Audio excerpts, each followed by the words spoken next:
Line tool, line টুলের keyboard shortcut key হলো এল।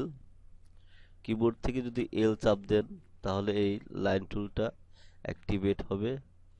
যেমন আমি এল চাপি, এল চাপার সাথে সাথে এই কার্সরটা একটা পেন্সিলের আকার ধারণ করছে। আবার স্পেস বার চাপ দিই, এটা সিলেকশন আকার, সিলেকশনে ধারণ করেছে। আবার এল এর চাপ দেই, এটা পেন্সিলের আকার ধারণ করেছে। তার মানে হলো লাইন টুলের জন্য কিবোর্ড শর্টকাট কি হলো এল। আবার এখানে দেখেন এই একটা পেন্সিল এই টুলবারে, আবার এখানেও টুলবারে এটা পেন্সিল। এটা যদি ক্লিক করি দেখেন এর পরিচিতিটা আসছে লাইনস। এবার নিচে একটা সাবটাইটেলে বলে দিচ্ছে click arrow to switch line tools, এখানে ক্লিক করতে বলতেছে। তো এই হলো আপনার লাইন টুলস। এখন লাইন টুলের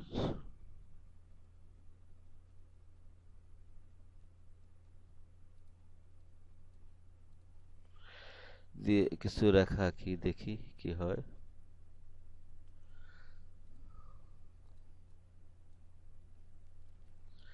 দেখেন এখান থেকে আমি এদিকে যাচ্ছি,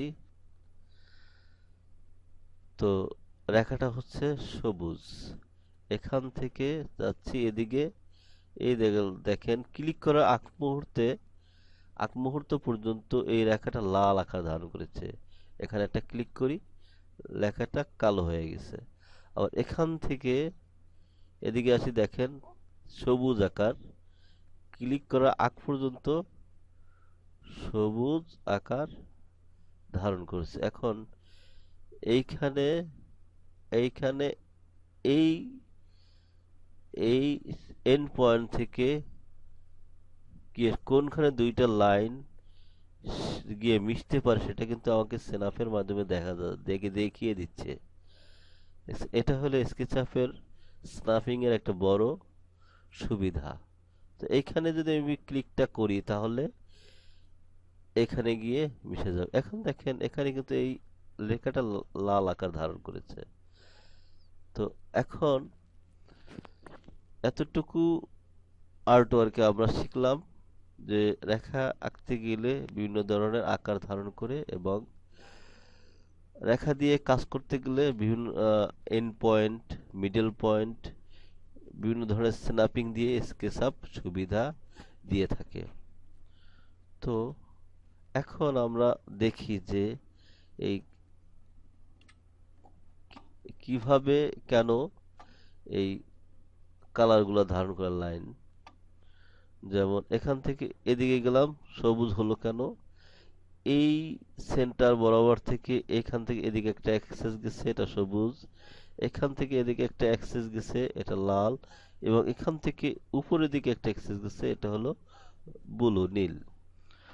তো এই বরাবর যে লাইনটা আনবো ওটা হবে সবুজ। গেল, ক্লিক করলে কালো হয়ে যাবে, এটাই বেসিক, এটাই ধর্ম। এখান থেকে এই বরাবর একটা রেখা গেছে এই অ্যাক্সিসের সমান্তরাল, যার জন্য এটা লাল আকার ধারণ করছে। লাল আকার ধারণ করে বলে দেয় যে আমি এই অক্ষ বরাবর যাচ্ছি, ঠিক এর সোজাসুজি, একটু ডানেও না একটু বাঁও না। এর জন্য সে ওইটা লাল আকার ধারণ করেছে। এখানে ক্লিক করি, আবার এদিকে আসি, দেখেন সবুজ। এবং আস্তে আস্তে আস্তে আস্তে আস্তে এখানে আসি, এখানে দেখেন আরেকটা রেখা ধারণ করেছে। তার মানে হলো যে এইখানে তুমি যদি ক্লিক করো তাহলে এই এন্ড পয়েন্ট বরাবর এইখানে রেখাটা হবে। তার মানে তোমার সুবিধা হবে, একটা আয়তক্ষেত্র আঁকার জন্য তুমি সুবিধা পাবে। এই ক্লিক করলাম, এখন দেখেন এই রেখাটা কিন্তু লাল হয়ে গেছে। তার মানে আমি এই লাইন, রেখাটা বলে দিচ্ছে যে আমি এই লাল অক্ষ বরাবর যাচ্ছি। এখানে ক্লিক করুন, একটা আয়তক্ষেত্র তৈরি হয়ে গেল। আচ্ছা, এই হলো লাইন টুলের বেসিক। আরো একটা ব্যাপার এখানে দেখাই। আপনি এইখানে এটা দিয়ে ডিলিট করে দেখেন কি হলো, ওই লাইনটা চলে গেল এবং প্লাস তার সাথে ফেসটা চলে গেল। এখন রইলো তিন দিকে তিনটা লাইন। এদের আমরা কি বুঝি যে প্রত্যেকটা অবজেক্ট মূলত স্কেচআপে প্রত্যেকটা অবজেক্ট মূলত লাইনের উপর ভিত্তি করে অঙ্কিত হয়। তার মানে লাইন একটা শক্তিশালী টুল। প্রত্যেকটা অবজেক্ট মানেই লাইন, লাইন ছাড়া কোনো অবজেক্ট স্কেচআপে হয় না। গেল এটা। এখন আমি আরেকটা জিনিস দেখিয়ে দিই যেটা আপনাদের থ্রিডি করতে গেলে প্রতিটা পদে পদে প্রতিটা মুহূর্তে কাজে লাগবে। সেটা হলো আপনি এখান থেকে আপনি চাচ্ছেন যে আপনার লাইনটা দেখেন চতুর্দিকে যায়, চতুর্দিকে যে কোনো দিকে। এখন অনেক সময় প্রবলেম হয়ে যায় যে আপনি লাইনটা উপরের দিকে নিতে চাচ্ছেন এই যে ব্লু আকার বরাবর, কিন্তু যাচ্ছে না, যতই চেষ্টা করতেন যাচ্ছে না। তো এটা একটা সহজ সুবিধা আছে যে যেদিকে নিয়ে যাবেন আপনার উপরের দিকেই যাবে। হ্যাঁ, এর জন্য কিবোর্ডের আপ অ্যান্ড ডাউন এই কি দুটার একটা চাপলে দেখেন কি হয়। এই চাপলাম, দেখেন এখন আপনি যেদিকেই যাবেন রেখা হয় নিচে যাবে নয় উপরে যাবে, হয় নিচে যাবে নয় উপরে যাবে। আচ্ছা, এখন আপনি রাইট অথবা লেফট কি চাপুন, দেখেন হয় লালের দিকে যাবে, এই লাল লালের দিকে যাবে না, লেফট লেফট রাইট কি চাপলে এটা হয়। আবার আপনি লেফট কি চাপেন, দেখেন যেদিকে আপনি যান না কেন, যেদিকে আপনি নিয়ে যান না কেন সবুজের দিকে এই আপনার এই রেখাটা যাবে। এই দেখেন, এটা একটা সুবিধা স্কেচআপের। আরেকটা বিষয় হলো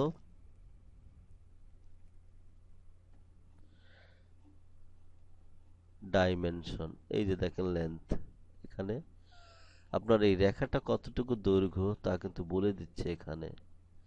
তো আপনি এখান থেকে যদি 1 ফুট দূরত্বে আর একটা লাইন আঁকতে চান তাহলে আপনি কিবোর্ড থেকে অন অ্যাপোস্ট্রোফি চেপে এন্টার মারেন, দেখেন কোথায় চলে গেছে, 1 ফিট কোথায় চলে গেছে,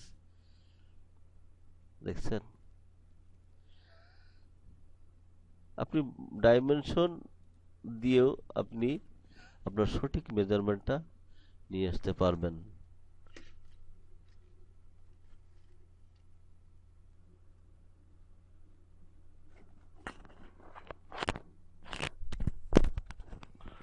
এখানে আরেকটা ব্যাপার আমি দেখাই দিই,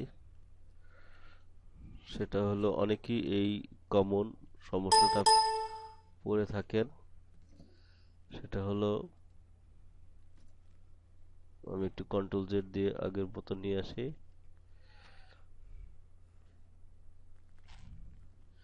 যেমন আমি একটা রেক্ট্যাঙ্গেল আঁকি, যেমন রেক্ট্যাঙ্গেলটা আঁকলাম। এখন এখানে ক্লিক করলে আপনার রেক্ট্যাঙ্গেল তৈরি হয়ে যাবে। এখন আপনার হঠাৎ করে মনে হলো যে এই রেক্ট্যাঙ্গেলটা আঁকা ঠিক নয়, আমার নতুন একটা রেক্ট্যাঙ্গেল আঁকতে হবে, তাহলে আপনি কি করবেন?